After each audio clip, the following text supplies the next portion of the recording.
तो इस एपिसोड की शुरुआत वहीं से होती है जहाँ से पिछला एपिसोड खत्म हुआ था। पिछले एपिसोड के एंड में देखा था एक लड़की हमारे फेंग के ऊपर हमला करती है, लेकिन फेंग के ऊपर ऐसा कुछ असर होता नहीं है। फिर लड़की यहाँ से भागने लगती है और सामने से फेंग पीछे करता है। ये चिल्ला तो भाई ऐसे कैसे मैडम भाई, एक तो तुम हमला करोगी और बिना मर्जी का मतलब बिना मेरा परमिशन का और यहाँ से भाग जाओगी, बिल्कुल भी ना। और मनी मन सोचता है जो मुझे टास्क मिला ना भाई पक्का इसी लड़की से रिलेटेड यहाँ पे मिला होगा, इसलिए भाई इसको ऐसे कैसे अपने हाथों से जाने दूंगा। लेकिन जो लड़की यहाँ पे थी बड़ी यहाँ पे तेज थी, भागते भागते जो झाड़ी है ना झाड़ी के अंदर छुप जाती है। ये भी देखते हैं बड़ी तेज, कोई बात नहीं जाता हूँ झाड़ी के अंदर, तो झाड़ी के अंदर ये भी घुस जाता है। कहता भाई अब तुझे पकड़ के रहूंगा। और सामने से यहाँ पे रुक चुकी थी, भाग नहीं रही थी, तो ये भी कहता अच्छा रुक गई। और सामने से काफी गुस्से में कहते कि अच्छा भाई लगता तुझे यहाँ पे मरना है, इससे तू मेरे पीछे यहाँ पे आ रहा है। तो सामने से कौन चाकू निकाली थी, 2 चाकू ले लेती है और कहती चल भाई आज मैं तेरी जिंदगी यहाँ पे निकाल के रहूंगी। जो सुनते लेंग मो यहाँ पे कहता अच्छा मेरी जिंदगी तू यहाँ पे निकाल के रहेगी, तेरे पास 2 चाकू आ गए, तुझे क्या लगता है तू चाकू से वाकई में मेरी जिंदगी यहाँ पे निकाल लेगी? बिल्कुल भी नहीं। और अपना शर्ट यहाँ पे बटन खोल कर शर्ट यहाँ पे फेंक लेता है और अपना पूरा 6 पैक दिखाता है। देख भाई मेरा 6 पैक, देखा कोई असर हुआ क्या? तेरे चाकू का मेरी बॉडी पे कोई असर ही होगा। वो भी यहाँ पे नोटिस करती है, हाँ ये बात तो इसने वाकई में यहाँ पे ठीक बोला। जहाँ पे उसने अटैक किया था ना वो साइड यहाँ पे देखती है बहुत ही हल्का सा, बोले तो बहुत ही हल्का सा निशान है, जैसे कि बस नाखून हल्का सा मारा गया है, लगे नहीं रहा कि अभी चाकू से अटैक किया गया है। यानी समझ जाती है भाई ये बंदा पक्का कि उसने किसी मार्शल आर्ट की प्रैक्टिस करता है, जिस चक्कर में इसका बॉडी इतना स्ट्रॉन्ग है। यानी चाकू तो वाकई में काम नहीं आएगा, इसलिए चाकू यहाँ पे फेंक देती है और कहती है अगर वाकई में ऐसी बात है तो मैं अपने नंगो हाथों से यहाँ पे मुकाबला करूंगी। हाँ नंगो हाथों से, यानी बिना किसी चीज का, खाली हाथ से, गंदा मत। सामने से ना फेंग भी कहते तो आजा मेरी मनी मन सोचता है कि इस लड़की को यहाँ पे क्या लगता है कि अगर भाई मेरे साथ यहाँ पे आके क्लोज पे हाथ से फाड़ के तो मुझे यहाँ पे हरा देगी, बिल्कुल भी नहीं। लेकिन उतने में नोटिस करता है लड़की बहुत ज्यादा यहाँ पे तेज थी और तेजी के मारे इसके पीछे यहाँ पे आ जाती है, इसको पे यहाँ पे अटैक भी कर देती है और अटैक रोक नहीं पाता, इसको वाकई में काफी ज्यादा यहाँ पे दर्द होता है। और उसके बाद वो लड़की यहाँ पे रुक नहीं रहती, मारी जा रही है मारी जा रही है मारे ही जा रही है और इसको यहाँ पे लगे जा रहा है। इसका भी दिमाग खराब कह रही है यार ये लड़की तो बहुत ही स्ट्रॉन्ग यहाँ पे, प्लस बहुत ही यहाँ पे तेज है, कोई ऐसी वैसी। मैंने तो इसको भाई नल्ली समझ लिया था, लेकिन ये तो बड़ी स्ट्रॉन्ग निकल गई। यहाँ तक कि जो मेरा टेक्निक था जिससे मेरा बॉडी यहाँ पे स्ट्रॉन्ग बना था वो वाला टेक्निक भी काम नहीं आ रहा इसके साथ प्रोटेक्शन के लिए। वो बहुत मारती है बहुत मारती है बहुत मारती है बहुत मारती है और एक जोधा यहाँ पे लात मार देती है, जिसके बाद से ये नीचे यहाँ पे गिरने वाला था। और गिरने से पहले सोचते कि शायद वैसे लड़के ने कहा था ना मेरी जान निकाल लेगी, तो लगता है वाकई में मेरी जान यहाँ पे निकाल लेगी, मतलब क्या मैं मर जाऊंगा? अरे यार मुझे यहाँ पे ऐसे नहीं मरना यार, एक बार नीचे गिरा उसके बाद से उठने का मौका नहीं मिलेगा और लड़की मेरी जान निकाल लेगी। लेकिन तभी इसका हाथ है किसी चीज पे चल जाता है, इसने कुछ पकड़ लिया था। अब ये भी कंफ्यूज कि भाई मैंने ऐसा क्या पकड़ लिया जिसने मुझे रोक रखा है। और तभी मालूम चलता है इसने और कुछ नहीं बल्कि वो जो लड़की थी, लड़की ने जो अपने छोटे साइज का जीन्स पहना था वो जीन्स यहाँ पे पकड़ ली थी, मतलब पकड़ लिया था। देखते लड़के भी यहाँ पे हिल जाती है, शर्मा जाती है और जोर से मारती है साले ठरकी हरामी आदमी। और जैसा जोर से मारती है फेंग यहाँ पे दूर जाके गिरता है, लेकिन क्या इसके हाथ में लिटरली उसका पैंट यहाँ पे आ जाता है। हाँ और अंदर इसने शायद अंडरवियर भी नहीं पहना था, शायद बॉटम नेक यहाँ पे हो चुकी है। और यहाँ पे देखता देखते कहता ओके, तो मेरे जैसा वजन आदमी जिसने रियलिटी में सारी चीजें कभी नहीं देखी, वो अगर ऐसी चीजें यहाँ पे देखेगा तो ऐसा समझो भाई जन्नत उसके सामने, यानी मेरे सामने वाकई में जन्नत कपड़े खोल के खड़े। यहाँ पे जोर से चिल्ला दे सारे ठरके आदमी, ऐसी बातें यहाँ पे करना बंद कर दे। और यहाँ पे इसको देखता है कि भाई यही तो चांस है भाई, जो मेरा मिशन है मैं अपना मिशन यहाँ पे कर लूंगा। वो तो अपना माल यहाँ पे छुपाने पर लगी पड़ी, उसका ध्यान इसके ओर बिल्कुल भी नहीं था। तो सीधा भाई मौके का फायदा देकर उसके ओर यहाँ पे कूद जाता है, उसको यहाँ पे गिरा देता है। आपको याद है मिशन यहाँ पे क्या था? उसके जांघों पे यहाँ पे किस करने का, तो गिराने के बाद लेटा के टांगे फैला के उसके जांघों पे यहाँ पे किस करने लग जाता है। और जोश यहाँ पे चिल्लाते कि साले हरामी मानुस यहाँ पे छोड़ दे छोड़ दे छोड़ दे। तो उसका जैसे यहाँ पे किस होता है छोड़ देता है, कहता है लो मैंने यहाँ पे छोड़ दिया। सामने से भाई तुमने हल्का सा मुझे नुकसान पहुंचाया तो मैंने भी हल्का सा यहाँ पे पहुंचा दिया, लेकिन उसका टांगे पकड़ करके रखा था, टांगे यहाँ पे उसने नहीं छोड़ा था, खाली किस करना इसने बंद किया कि भाई किस तो हो चुका है।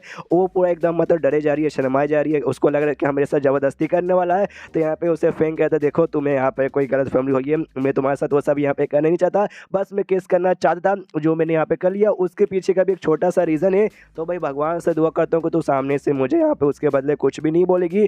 और ये बात तुझे छोड़ने का तो मैं ऐसे यहाँ पे नहीं छोड़ूंगा, सबसे पहले मुझसे यहाँ पे वादा कर कि तू मुझे यहाँ पे नहीं मारेगी, तब जाके मैं यहाँ पे छोड़ूंगा तेरी टांगे। जो सुनते ये भी कहती है वादा करती हूँ वादा करती हूँ वादा करती हूँ मैं तुझे यहाँ पे नहीं मारूंगी, प्लीज मुझे छोड़ दे। तो वो भी कहता ओके ठीक है, और लिटरली वो छोड़ के एकदम उससे दूर खड़ा हो जाता, कहता ले मैंने यहाँ पे छोड़ दिया, अब मुझे यहाँ पे मत मार। और देख अब मैं अपने रास्ते, तू अपने रास्ते पे, तू अपने घर पे यहाँ पे चल जा, मैं भी अपने घर यहाँ पे चल जाऊंगा, ओके बाय। सामने से कहती क्या भाई, सामने से तूने भाई मेरे बाप के यहाँ पे मारा था और प्लस आज भाई तूने भी मेरे साथ यहाँ पर जबरदस्ती करने की कोशिश की, तो इसका भाई सजा भाई तुझे यहाँ पे मिलेगा और तेरी जान यहाँ पे मैं निकाल के रहूंगी। जो सुनते वो भी कहता ओके, तो तू मेरे साथ अभी भी यहाँ पे फाइट करना चाहेगी तो कर सकती, मैं भी यहाँ पे रुकने नहीं जाऊंगा, लेकिन भाई तूने नीचे यहाँ पे कुछ भी पहन के नहीं रखा, अगर नंगी होकर भाई ऐसा फाइट करना है तो यहाँ पे कर सकती है, लेकिन ये भी नहीं कर सकते। ऑफकोर्स भाई लड़ना तो है, लेकिन भाई ऐसे इसको यहाँ पे नहीं लड़ना ना तो शर्माने के अलावा कुछ भी कर नहीं पाती। और सामने से यहाँ पे फिर अपना फेंग कहता है तो तेरा जो बाप यहाँ पे वुल्फ गैंग का लीडर था ना, ये आई नो जैसे तूने यहाँ पे बोला ना बाप, मैं यहाँ पे समझ गया। और उसने भी मरते मरते कहा था मेरी बेटी यहाँ पे बदला लेनी आएगी। हाँ तेरे बाप के बारे में मुझे यहाँ पे बुरा लगता है, लेकिन क्या ही करे, उस समय ना मामला कुछ ऐसा हो चुका था, या तो वो जिंदा रहता या मैं जिंदा रहता, और मुझे यहाँ पे मरना नहीं था, इसलिए भाई मैंने तेरी बाप के यहाँ पे जान निकाल ली। तो सामने से अगर तुझे बदला लेना आराम से आ जाना, लेकिन अभी के लिए गुड बाय। और इतना बोलते वहाँ से निकल जाता है। इसको भी पूरा गुस्सा आया पड़ा था कि साले तेरी माँ का, लेकिन इसका तो पैंट फट चुका था। लेकिन जो अपना मेन कैरेक्टर का शर्ट था वो शर्ट यहाँ पे बिना पहने गया था, शर्ट वैसे गिरा हुआ था, तो उसका शर्ट निकाल के भाई ऐसा लपेट लेती है और निकल जाती है। और पूरा मनी मन गुस्सा किए जा रही है कि साले फेंग एक दिन तो मिलेगा ना टुकड़ों में, लिटरली भाई 1000 टुकड़े तेरी बॉडी के यहाँ पे मैं करूँगी। उसका जो फेंग ने यहाँ पे घर पे आ जाता, और घर पे आने के बाद ना ऐसे बेड पे लेटा हुआ था, और सामने से यहाँ पे लेटा हुआ था ना, तब उसकी बातें यहाँ पे याद करता जो स्कॉट ने यहाँ पे दिया था। तो उसने एक और बात इससे कही थी कि जो यहाँ पे तेरे 9वां जन्म है और 8वें जन्म है ना, तो 8वें जन्म में तेरी जो भी यहाँ पे लवर्स थी ना, तो भाई तू वर्जन बना था उनके साथ, तूने यहाँ पे कुछ भी नहीं किया था। और जो भी यहाँ पे तेरी पुरानी जन्म वाली जो भी लड़की थी ना, उनका वापस है ना ये जन्म में भी कहीं ना कहीं जन्म हुआ होगा। तो ये जो बुक है ना तेरी यहाँ पे मदद करेगी उनके साथ मिलने में। तो वापस से जो पिछले जन्म में तेरे को प्यार नहीं ना मिला था, वो प्यार तुझे यहाँ पे ऑब्टेन करना था कि भाई जो भी इच्छा तेरी पिछले जन्म में रह गई थी ना, वो यहाँ पे पूरा हो जाए। इसलिए भाई कोई भी यहाँ पे लड़की है ना, तो सामने से यहाँ पे मना नहीं करने का, अपना लेने का, समझ गया ना, पूरा मौके का भी फायदा उठाने का।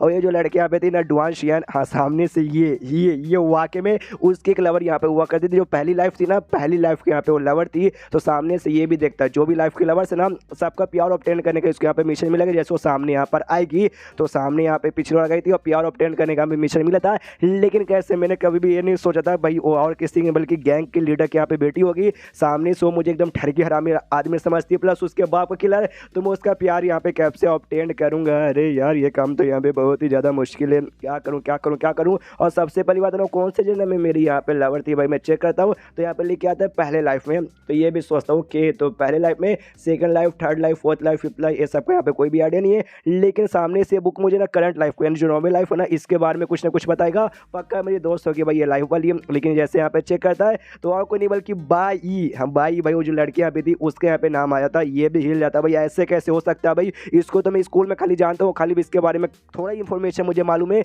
लेकिन जो भाई मेरी दोस्त है मेंग, मतलब उसको तो मैं बचपन से जानता हूँ, हम लोग वाकई में प्यार करते हैं। फिर भाई ये जन्म की वो यहाँ पे कैसे हो गई, मेरी दोस्त यहाँ पे क्यों नहीं है। तो गॉड पे चिल्लाने लगते साले भाई, गॉड हिम्मत हो भाई सामने आ भाई, तुझे यहाँ पे ना कहा जाता है ना भाई, क्या बोलते हैं भाई, रिलेशनशिप का गॉड, सामने आ भाई तुझे नंगा करके नहीं दौड़ा तो मेरा नाम यहाँ पे यहाँ पे खिड़की समय मालूम भाई, मेंग का घर तो बाजू में, उसको पूरा आवाज सुनाई देता है। तो अभी आवाज लगाते हैं अपने खिड़की से, क्या हुआ फेंग भाई तुम इतना जोर से यहाँ पे काय को चिल्ला रहे हो। ये सामने खिड़की पे आता हो, कहता ना ऐसी कोई बात नहीं है, क्या ना मैं यहाँ पे कुछ प्रॉब्लम सॉल्व कर रहा था मैथ के, लेकिन भाई करते करते इतना इरिटेट हो गया था ना कि सामने से भाई गुस्से के मारे चिल्ला रहा था और कुछ भी नहीं। वो यहाँ पे कहती है अच्छा ऐसी बात है क्या, मुझे लगा भाई तुम किसके साथ यहाँ पे झगड़ा कर रहे हो, लेकिन अच्छा बात है किसी के साथ झगड़ा यहाँ पे नहीं कर रहे हो। सामने से फेंक कहता अच्छा भाई मेरे चक्कर में तुम्हें प्रॉब्लम होगा मैं जब चिल्ला रहा होगा। तो जो सुन दो कहता ना कोई प्रॉब्लम की बात नहीं है, बस मुझे तुम्हारे बारे में हल्का सा टेंशन हो रहा था। उसके बाद दोनों का माहौल यहाँ पे काफी ज्यादा ऑकवर्ड हो जाता है, समझ नहीं आ भाई कौन किसको यहाँ पे क्या बोले। तभी अचानक से यहाँ पे फेंक कहता है मेंग मेरी बात यहाँ पे सुनो। सामने से कहती हाँ सुन रही हूँ बोलो।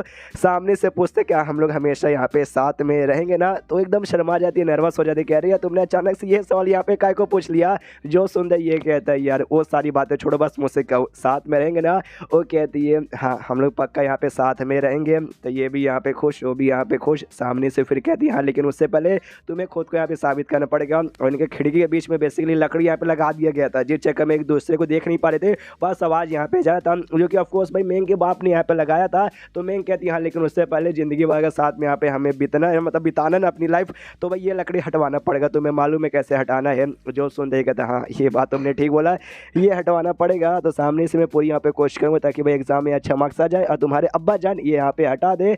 तो चलो गुड नाइट, वो भी कहती है okay good night, and then chapter खत्म। तो खत्म जाओ यार, अब इंतजार करो 20 मिनट बाद अगला एपिसोड आएगा। तो मिलते हैं अगले किसी वीडियो में, जब तक के लिए बाय बाय।